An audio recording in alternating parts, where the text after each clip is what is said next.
Beginning our walk today beside the River Nid, the quiet thread that has shaped this valley for thousands of years. And the water moves very gently over the stones and the plants, light catching the surface. And for a moment at least, it's easy to kind of imagine that nothing ever changes here. But this river has seen everything. It's carried timber, it's carried trout, gossip and grief. It's flooded, it's frozen, it's vanished underground, and it's returned all over again. It's been both friend and threat, a constant presence in a landscape that has shifted all around it. We're going to explore that landscape today. So, close where we're standing now is the site of the former railway, and I'm going to take you up to see a site because there's a really interesting piece of public art done up there, and it's actually sunny now, which is fantastic. Are you whispering to us? No, is it quiet? I'm doing the absolute best that I can with the volume, so just turn me up, and that is the best that we're going to get because I've got the microphone that's less good. So let me show you something that I think you'll find rather interesting. Anyway, so is it okay? The sound here is okay? Oh, fantastic. I'm pleased about that because it's very depressing, obviously, when you've come a long way and done a lot of planning, if things don't come to good plan. But anyway, nonetheless. Yeah. So where we are now is just by the old station. I'll show you as we go past. And when the line opened, when the railway line opened here in 1862, everything changed. Suddenly, the valley was connected to Harrogate and beyond.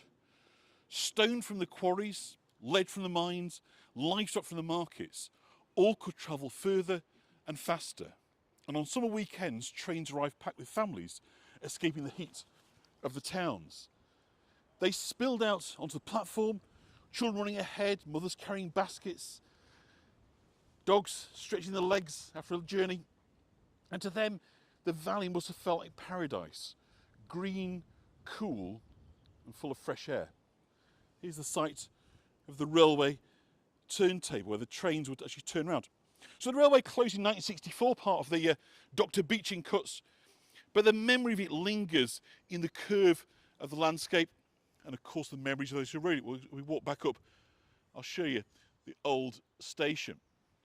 But before we do, I want to show you this really interesting sculpture. It's called Pillars Past, and it's created by a guy called Joseph Hayton, and it stands on the site of the old railway turntable, where engines were once turned by hand. And there are three sandstone figures. The shepherd, over here, the lead miner, over there, and the monk, over here. And they aren't just symbols. Shepherds shape the hillsides, carving out the dry stone walls and tending flocks on the high moors. The lead miners dug deep into the earth, working in dangerous, dark conditions to extract the ore that fueled the local industry. And of course, monks from Fountains Abbey once owned vast swathes of land here, building granges, managing farms, and influencing the spiritual life of the region. It's wonderful, isn't it? No influence. So I'll just give you one last view of this before we go for a walk down the riverside into the town itself. The sun's out, isn't it lovely? Really cool sculpture, isn't it? I love the way they're sort of just kind of half formed, almost as if kind of like there's more to come. There's more stories to be told. They are emerging from the past, and that over time, with weathering and of course with erosion, more of them will become visible. An interesting idea, don't you think? So let's have a walk down into the town. It's tickling me under the chin, by the way, this microphone. So if you do hear me laughing, it's because the wind, the dead cat, which they call it, I don't like using that term, not very nice, is it, a dead cat, is tickling me under the chin, but there you go. So I'm being gently caressed by a dead cat as we go on. So, long before Pateley Bridge was a town, the river was a crossing point. The name Pateley likely comes from old words meaning clearing of warriors or badgers' glade. Whatever its origin though, people have been gathering here since the early medieval period. And travellers, monks, drovers, in other words, the shepherds, the people that move animals, drovers, and traders all passed through this valley following the natural route carved by the River Nid. So the river was the valley's first road, its first guide, its first storyteller. And the Nid has moods of its own. In 1864, a sudden freeze created an ice jam so thick that villagers used it as a temporary footbridge. In 1890, a great flood swept through the valley, carrying away fences, livestock and several small outbuildings. And in dry summers, the river above Lofthouse, which I guess is probably up 10-15 miles north of here, disappears entirely into the limestone, slipping underground through Goyden Pot and then re-emerging miles downstream.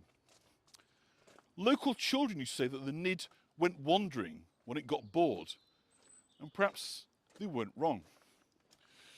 So as they were walking along the side of the riverbank, we're going to be adjacent to the old station building in a moment. I'll show you an image of that as we go along, but do hopefully now you're getting decent sound and vision. So apologies for that slight false start. As I say, I think it was all to do with wet communications equipment, which doesn't like water. Don't blame it. Not sure I do either, all that much. So I'll just pick out a picture of the station. So the train line would have run all along this side. Anybody's been to Pateley Bridge by there? I think Catherine said she'd been in years gone by, but probably not as long back as 1964. You're unlikely to have arrived here by train, but you can see part of the old railway signage over there. And in a minute I'll show you where. Did Robin not find it? Well, I'm sure she will. I mean, at the end of the day, whether it's now or afters, but she'll be back, I'm sure. You have to go on my channel, but unfortunately I had to close that out because it wasn't going anywhere, was it? That stream. So sometimes you've just got to stop it and start again. It's lovely, isn't it, this footpath? It's a really, really kind of calm, sort of bucolic.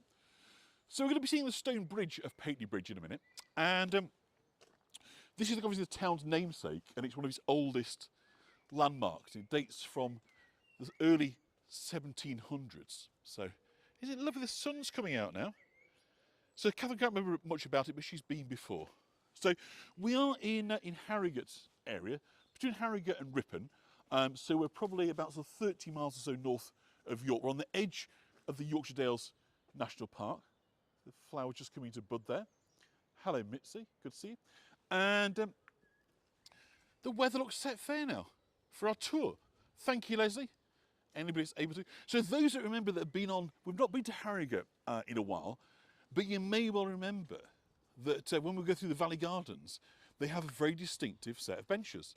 And we've got one of them here, and it is the caduceus bench. So we'll see in a moment here, look.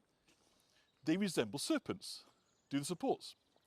And that is because Harrogate, of course, and Knaresborough were established as spas, and Ripon to a degree, places of health and well-being.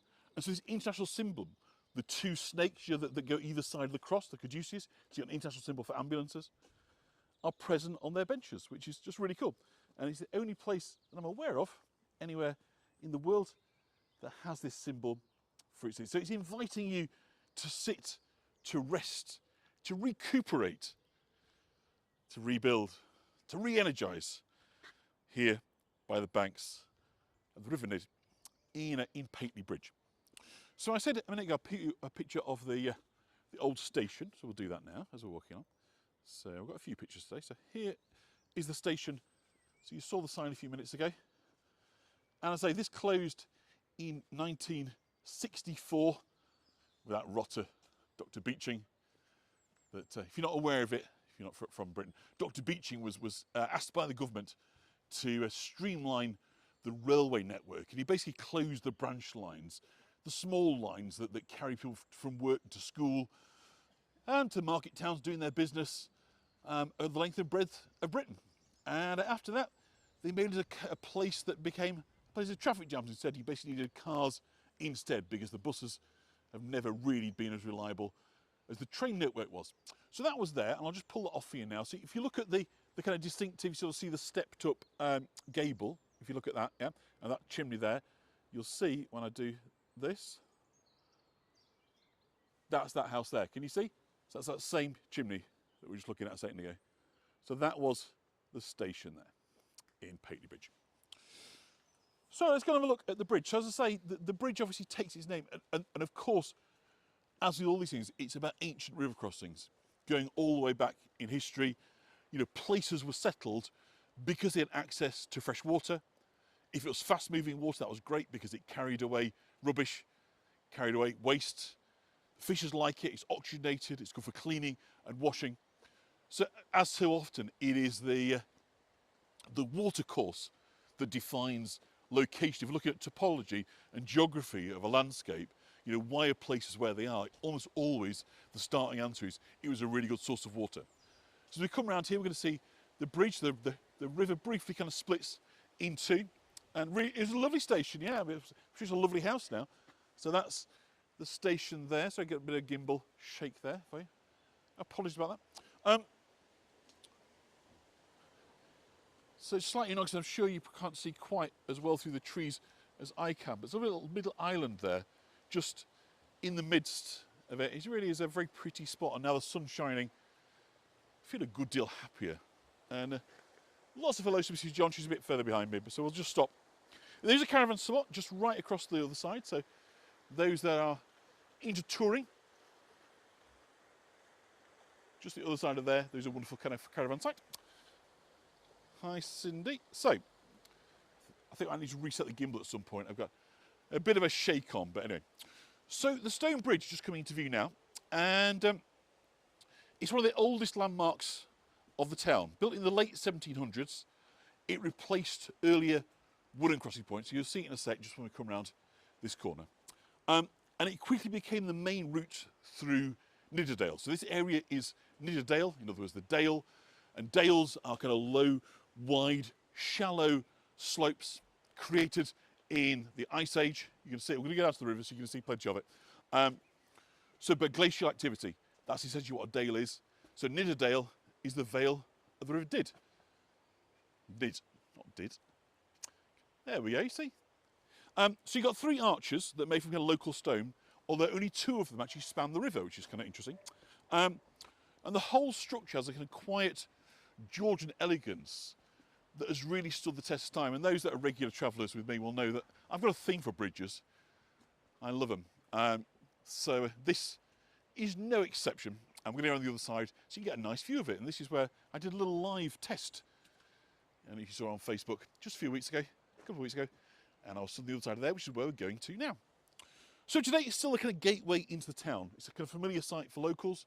And the kind of high street is just running away from us on our right-hand side. We're picking that up later on in the tour.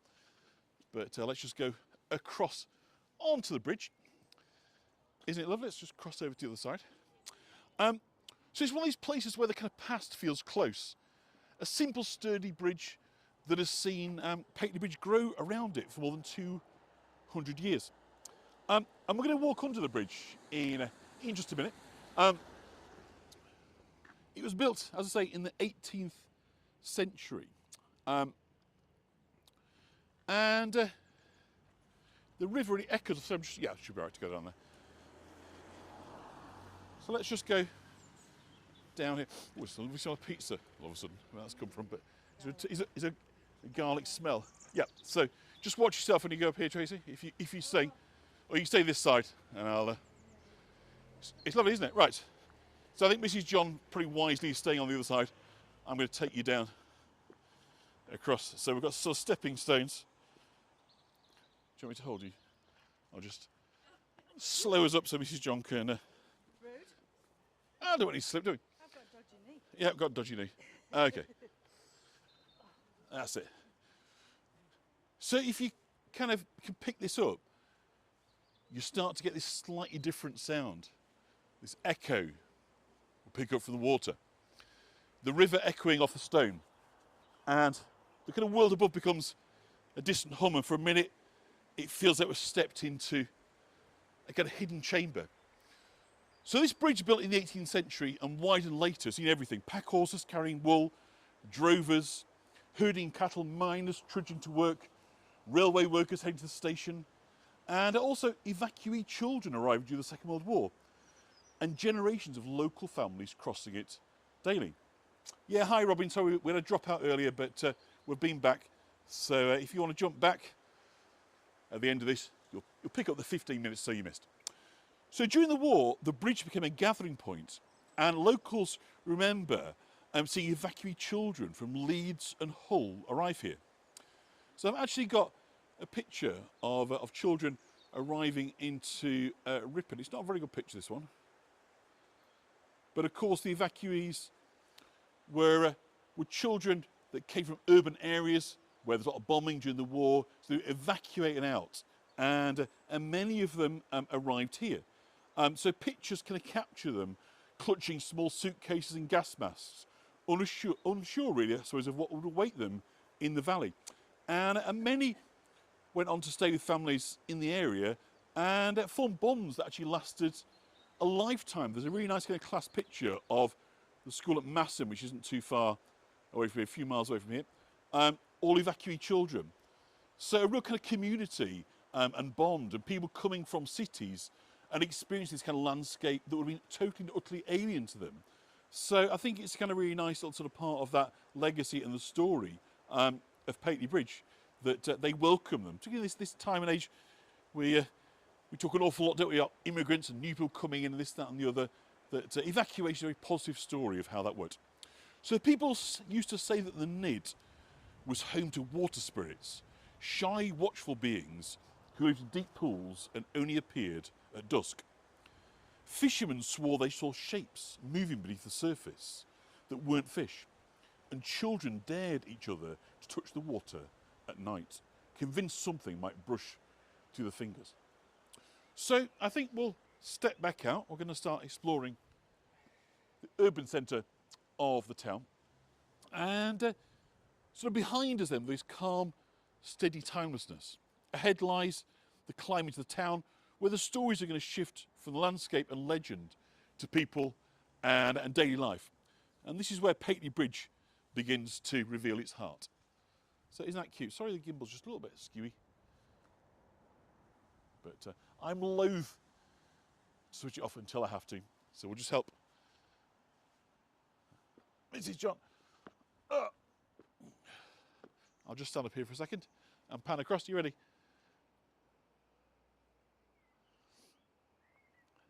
So this is our setting for today. It's nice, isn't it? And so we've got a footway over as well. I'll come this side so I can just help Mrs. John. They could have a handrail, couldn't they? But there we go. It's not to be. So, in the mid-1800s, Pateley Bridge was a town on the rise. The population, and by the way, most of the buildings you're looking at, you know, are dating from the sort of latter part of the 18th century, the first half of the 19th century. So the population doubled within a few decades, and that was driven by the lead mines at Greenhow, which is the next village down from here.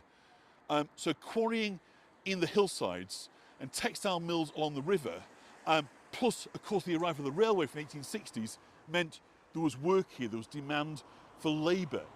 And so people were coming from the cities, from Leeds, from Bradford, Halifax, hopefully able to find secure work, but also combined with clean air away from the filthy, belching factories. So families poured into the valley looking for work, and housing struggled to keep pace. So even though on this side now we've got sort of modern sort of houses, which we're not going to point to, this area here, King Street, was kind of characterised by really, it's a very, very busy residential area, and the cottages now demolished until we get a bit further down the road were tiny. Some families lived in a single room, others squeezed 6 or 7 people into 2 rooms. Children slept top to tail, clothes were patched up until the fabric gave up, and privacy was a luxury that few could really imagine. Life was tough for everyone, and for Victorian children growing up in these houses, childhood was not a protected time. It was a brief pause before work began. Many were sent out at 4 and 5 years old, an age we now associate with play and imagination, to earn whatever pennies they could. They worked long hours in dangerous, filthy conditions because their families depended on every coin they could bring home. So I've got just a few photos here just to share with you again of child labour in the Victorian era. These aren't specific to Pateley Bridge, but this is another location where you would have found children working in textile mills, in factories, in these kind of conditions. So it sort of horrifies us now to think of it. But it was absolutely the norm. And it was the only way, really, for families to survive, to have enough people working in a household to bring enough income in to feed the rest of the household. So we're kind of haunted now by looking at these pictures of children in industrial settings. But this was the norm. This is what life was like for families. Children swept streets, carried coal, stitched clothing, worked in mills, tended fields. And in the darkest corner of society, they were abused, pushed into far worse. It's kind of interesting to know that Britain created a society for the prevention of cruelty to animals decades before it provided a society to protect the interests of children. And I think that tells you an awful lot about the Victorian attitude towards children. They were simply a resource. So walking in these streets today, so I'm going to we'll come down now, we're into sort of slightly better preserved area now with some of the older buildings. So get rid of you. Oops. Try again.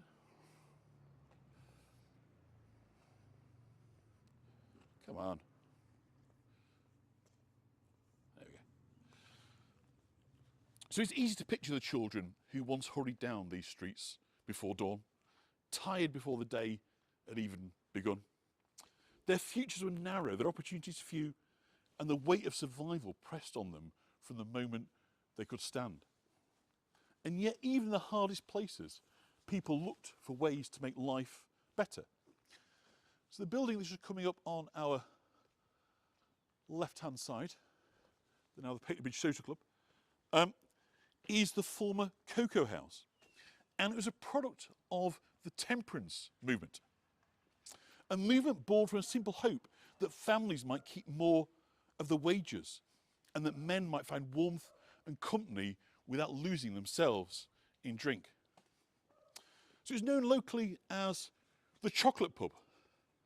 And it offered cocoa, tea, newspapers and drafts instead of alcohol. Drafts as in the game of drafts, not card. No, not drafty temperature. Oh, it could have been drafty, I don't know. And for families in these cramped cottages, it was a lifeline. So we've got the workers' cottages on this side, and we've got the Cocoa House here. So this belief that if you help people to make better choices, you'd have a better society. So this, I mean, my grandma talked about, my grandma, she was born in 1914, sadly dead now. But, her and her sisters would be sent to the pub on a Friday to try and get a dad to come home before he'd spent all the wages. Otherwise, by Monday, the mums would be at the pawn shop trying to raise a few pennies to feed the family for the week, taking in washing. The streets around here, you had Monday wash day. You remember Monday wash day. And of course, the accommodation was small, it was overcrowded. So these streets would have been full of people. Children that were still yet to start work would have been playing. The women on their doorsteps working. So a strong sense of community. So rotten conditions, but also at the same time, a real kind of strength and power in community. People had to look after one another. So around here, you'd have had streets full of small workshops. Cobblers, joiners, blacksmiths, tailors, coopers and wheelwrights all plied their trades around here. We got the museum. They've got some fantastic sort of, like Castle Museum in York, recreations. I'm going to show you a few images of that. So you can imagine around here, you'd have the sound of tools, thank you, Nasty, the smell of wood shavings, and the rhythm of craft kind of filling the air. So let me just try and bring up a picture of one of the images from within the, here we go. So this is a kind of a within the Nidderdale Museum, which we're going to walk past in a few minutes. And it just kind of shows you artisan sort of small scale crafting, in this case obviously a cobbler, but it would have been noisy, as like, Trisha's right, noise, dust, you know, urban landscapes, you know, where nobody really was caring about things like quality of water, quality of air, and quality of opportunities. Leslie's just back, life was crappy for working classes, absolutely. That's what this really was about. But what we're going to do now is we're going to walk up and we're going to talk a bit more about aspiration, how you might actually get out of the bottom of the valley, as you might say. So let's just turn you off. So for many boys in particular, the future lay in the lead mines of Greenhow or the quarries above the town. Now the mines were dangerous, they were dark, they were wet, and they were full of really bad noxious air. Miners worked by candlelight, crawling through narrow passages, hammering at the rock. The quarries were no easier, with the stone cut by hand and hauled by hands. And of course all this stone is what's built these houses around here. But the industries paid better than most, and a boy that survived the mines could go on to support a family. So as we continue up kind of King Street, we're going to kind of come round back into King Street, the climb becomes more physical, but it also becomes symbolic. We're walking the same path that these children that were here once took, often barefoot in summer, boots just safe for the winter, from their tight, overcrowded houses where life was a struggle towards the possibility of something better. Because attendance at school might not have always been consistent, children were needed to work, but the school represented hope.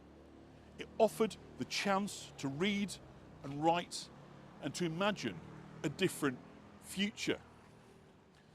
So the street here begins to widen. The houses grow a little larger. I'll cross over to this side so you can get a sense of it. The world feels less confined.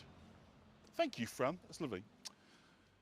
At the top of the hill stands St Cuthbert School, which we're going to walk up to in a minute. And for the children of Millfield and King Street, this building represented, we haven't not got to it yet obviously, the first real chance to step out of the cycle that they were born into. Education didn't end child labour overnight, far from it. But it did open a door to opportunity, to dignity, and the idea that life could be different. So this climb matters. It mirrors the journey those children made every day, from hardship toward hope, from ignorance towards understanding, from survival towards possibility. St Cuthbert School, built in 1875, coming into view now, became a proud symbol of a town's belief in education. Before schools like this, children worked long hours in mills and mines, their childhoods swallowed by labour. But the 1870 Education Act suddenly changed everything, and suddenly the valley's children had a place to learn. Generations passed through these doors. It looks like a church, but this is the school, by the way. Generations passed through these doors. Miners' sons carrying slate boards. Daughters of washerwomen with ribbons tied neatly in the hair. Farm workers' children that might have walked miles every morning. And the occasional child from a more comfortable home. As we get closer, you actually see some gargoyles up on the wall, which isn't what you'd expect to see on a church, on a school rather. We think they were just done by a local stonesman, local carvers. I'll just try and give you an image here. You get them? Yeah, it's cool, isn't it? So they're carved by local stonemasons, watching over the children for generations. Their stone faces unchanged as the world around them shifted. If Linda's still on, I'm sure you'll recognise what a cute little setting that is for a school. So yeah, still in the 1950s, children with bare feet. It's absolutely, we don't have to go back far in our history to encounter absolute grinding poverty. And I'm not having a dig at sort of how people live today, but sort of more, what we talk about modern poverty, and I think more historic poverty it's hard to put the two together and say we're talking about the same thing. But let's, I'll just give you a quick visual of that.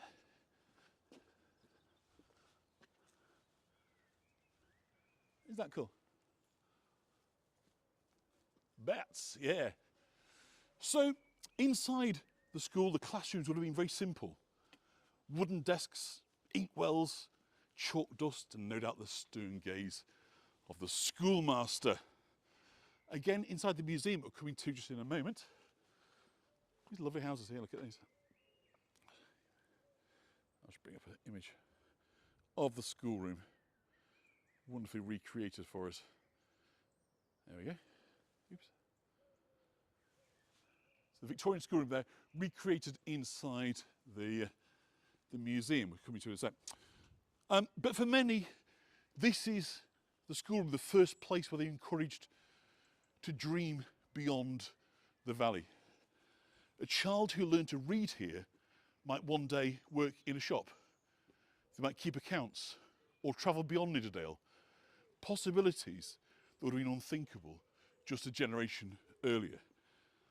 You know, we really cannot underestimate or overstate the importance. And bear in mind, this wasn't a school until the age of 16 or 18, nothing like that. It was primary education. But making a population be able to read and write opened up chances that kids a generation earlier simply couldn't enjoy. Look at that. So we're going to follow it round to the left, and the mood changes again as the imposing structure of the old Pateley Bridge Union Workhouse comes into view. So let's get rid of that. So built in 1863, it was of course a place of last resort, feared across the region. The poor, the elderly, the sick and the orphaned came here when they had nowhere else to turn. And inside these walls, families were separated. Men and women slept in different wings and children were kept apart from their parents. Food was plain and strictly rationed. Work was hard, not ending. The workhouse master enforced strict rules and every hour of the day was governed by routine. Yet small acts of kindness existed here. Children found ways to play. At Christmas, townspeople would come and bring food so inmates could enjoy a rare treat. The workhouse was a harsh place, but also part of the fabric of the community. A reminder of the fine line many families walked between survival and destitution. So today the building houses the Nidderdale Museum. Brilliant museum, one of the finest ones in Yorkshire.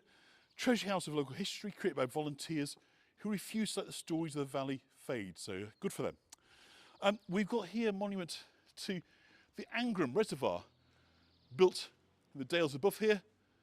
So Victorian engineering at its finest, built the great reservoirs of the Upper Dale, Gouthway, Angram and Scarhouse. They're extraordinarily challenging engineering feats. And at Scarhouse alone, a temporary village, complete with a school, hospital, cinema, canteen, even just railway, was created. And over 1,000 navvies lived up there, blasting rocks, laying tracks, pouring concrete, and building the massive dam walls that still hold back millions of gallons of water, providing vital infrastructure to this day. So they really went through it. But this artwork here, I think, is an absolute kind of credit to what they did. So when the reservoirs were completed, the villages were dismantled, leaving only memories and a few scattered foundations on the moor. Isn't that a wonderful monument? So just around the corner here, very sweetly, is the Victorian police station, built in the late 19th century. And in a small town like Pateley Bridge, the police were neighbours as much as officers. Everybody, they knew every family, every child, they knew every troublemaker. This lovely horse here. And every secret. They dealt with drunkenness, petty thefts, dispute over livestock, and the occasional brawl after market day. During the Second World War, they coordinated the Home Guard, organised blackout drills, helped settle evacuee children into local homes. So the police were part of the heartbeat of the kind of local community. And then turning the corner here, we step into the kind of artisan courtyard, a tucked away space where small workshops once operated. And we've now got sort of craft businesses being based in this area. And Mrs. John's a bit behind us, but she'll find us. That's a good thing about nice booming voices. People can find where I am. So you can almost kind of hear the echoes of the past. The tap of a cobbler's hammer, the rasp of a saw, the hiss of the blacksmith's forge, the murmur of craftsmen sharing stories. This courtyard, here's the entrance look to the, still to this day, the police station. Isn't that sweet? So this was the beating heart of the craftsmanship, and many of the tools here were made by hand and passed down throughout generations. So I've got another image from within the museum behind us, and it shows a carpenter, a joiner. But just look at the amount of tools that he's got at his disposal. So what a value that would have been. It'd be impossible, wouldn't it, to carry out your craft. But becoming skilled in the use and knowing which of these tools to deploy when there's no button to press, when there's no computer to decide on your behalf. It reminds us of what it was to be a skilled artisan and craftsman in years gone by. So some of the finest kind of stonework in the valleys, the lintels, gravestones, farm buildings, came from workshops just like these, the ones you're looking at. These are kind of Victorian places of industry. They're here in the valley bottom of, or actually top really, aren't we, in Pateley Bridge. And I just want to find, hopefully Mrs. John can still hear me, we'll to catch up. So we're going to leave the courtyard, and as we do, I just want to kind of take a view of the landscape, and it really kind of opens up for us here. So up until now, we've sort of seen pictures, little snippets of the landscape, but now we start to see a kind of broader span. We get a sense of the setting of Pateley Bridge. The hills rise gently, the river curves below, and the rooftops spread out like a patchwork quilt for us as we walk down the alleyway. So we're going to walk down the alley, and we're going to head up now, and we're going to go and visit the local church, the Church of St Cuthbert. So this is St Cuthbert's school. So you'd be forgiven for thinking that this was the church, but actually no, this is the local school, the primary school that opened, as I say, in the later Victorian era to give children a chance to escape the grinding poverty and to aspire. And of course, it's no coincidence, is it? It was at this time that Britain was building a booming empire. So what did they need? They needed to export people of education to all around the globe, to India, to South Africa. You know, as Britain's ambitions to administer an empire grew, so consequently they needed more and more educated workforce. So it's not simply, you know, liberal politicians thinking life's not fair to the poor. There is a great degree of self-interest in here as well. By creating grammar schools, if you start to cream off and find the most talented children, irrespective of where they've come from, and educate them, then you've got a new source of talent that you can deploy in, not so much now in factories, but in places where you need intelligence, judgment, decision making. Okay, so this is kind of what drives the Great Education Act of 1870. Now Mrs. John is just behind me, and is doing pretty well with the slopes. It's all up and down here. So we'll step in and have a look at the courtyard, the churchyard, even better still, of St Cuthbert's before we walk back down the high street. You can see the queues, the button, shops. But isn't it a lovely place? I don't know if this is bringing back memories for you, Catherine, but look at that for a setting. No, it's not two churches. No, that one is a school, looks like a church. This is the church. So as soon as we kind of step in, the noise of the town softens, as if someone behind you has gently closed the door. The air feels different here, respectful, touched by the weight of generations. Now this church was built in 1859, and it rose from the ground at a moment when Pateley Bridge was changing faster than ever before. The old medieval church on the hillside had served the valley for centuries, but it was too small, too remote, and too fragile for a growing Victorian population. The mills were humming, the railways had arrived, families were pouring into the town, and the community needed a new spiritual home. So St Cuthbert's became the place, a confident, modern parish church for a new era. Its architecture is classic Gothic Victorian revival, pointed arches, tall lancet windows, a sturdy tower that can be seen across the valley, and of course much of this stonework done by local craftspeople. And it was designed not just as a place of worship, but as a statement of pride, a sign that Pateley Bridge was no longer a scattered rural settlement, but a thriving community with ambition. Now I'm not going to take us in, because that's what's going on there, but just show you here, if the signal just holds for me, little railway cart, we have a rather special bell by a sympathetic monk. But whatever the truth, the bell survived. And although it's now silent, it's a nice link to the medieval period. So we're buffering till we're coming out of the church. So hopefully you got enough there to see the... see it, because I wasn't sure if we did. So if you didn't see if we buffered before, that is the bell that came from Fountains Abbey that we just saw there. So that was dates from the medieval period. So let's get rid of that. And we'll come off. Let's walk you up here just a sec. So I want to show you a little bit about the quarrying. So if we can come out, we'll come out this way actually. If you want to take a seat, we're back in 2 minutes. If you want to have a rest, sit in the church on the bench if you want to. So this lane would have once echoed with the sound of stone being cut and hauled. The quarries around Pateley Bridge were vital to the town's economy. And stones from these hills built farmhouses, bridges, churches, dry stone walls, and even the reservoirs. And quarrymen were known for their strength and for their skill. They worked with hand tools, hammers, chisels, wedges, splitting stone with precision.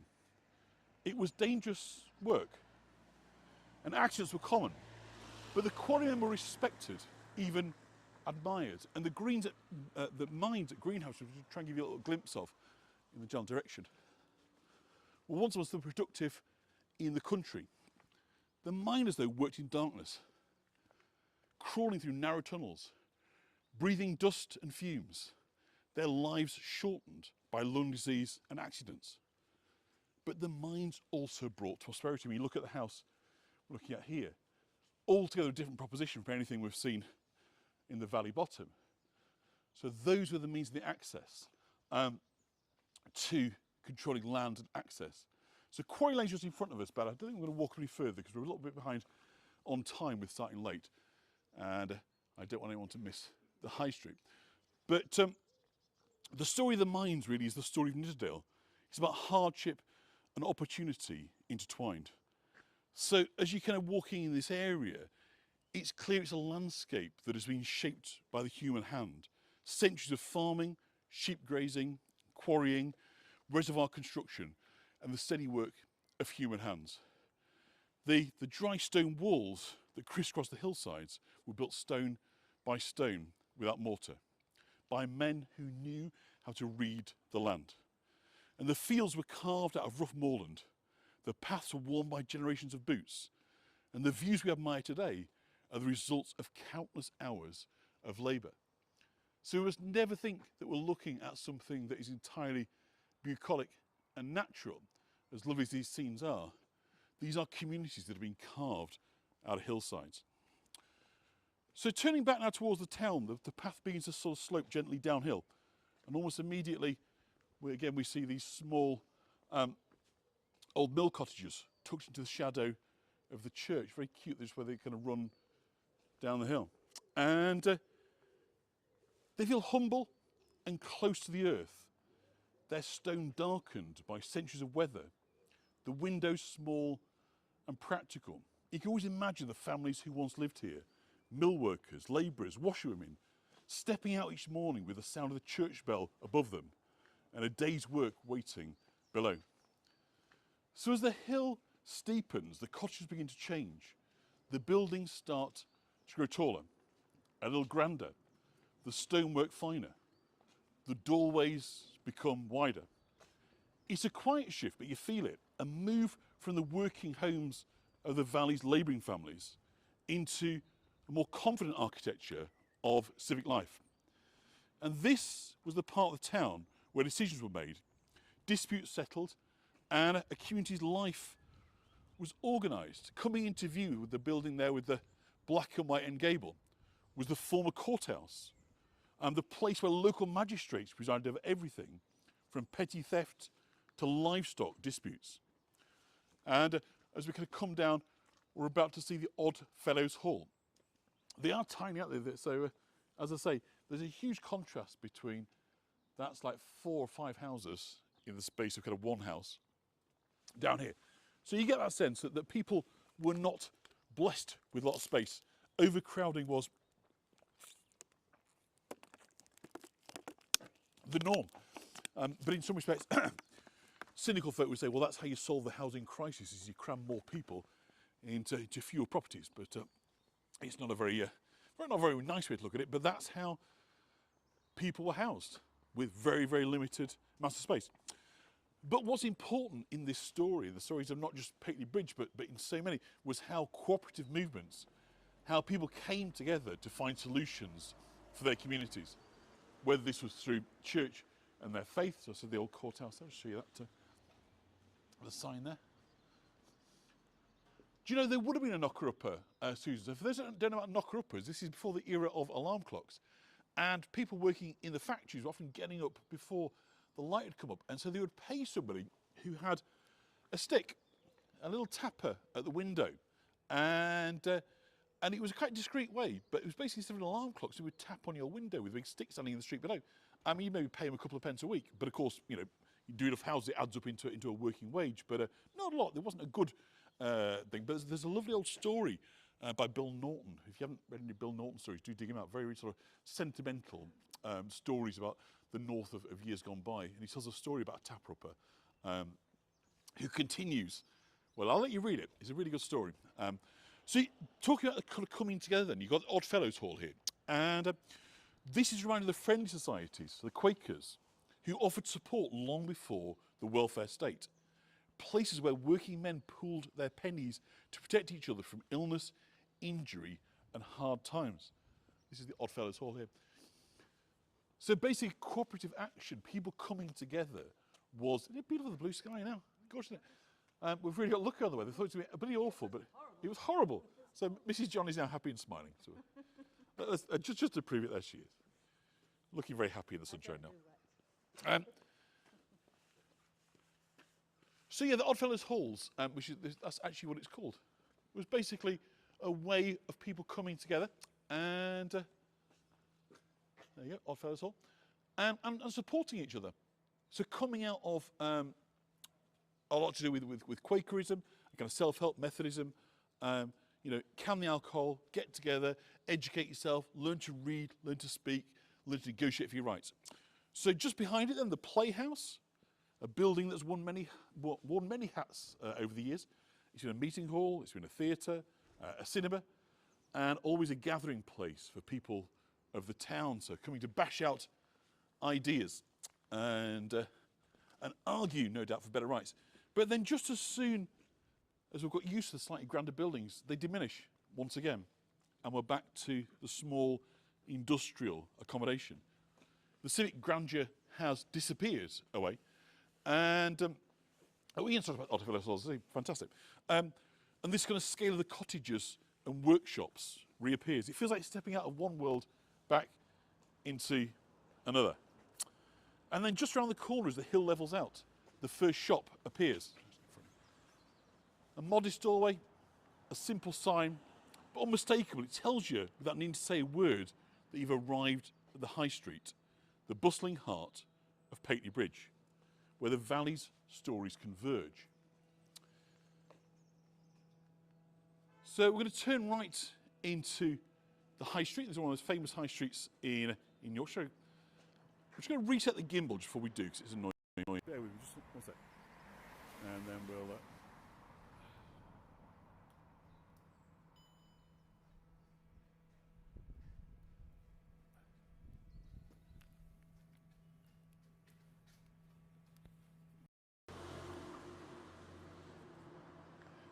Come on, where are you?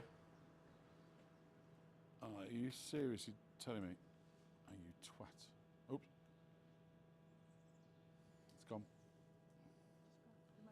It's not. It's because I've taken that out. It just said transmission had been aborted.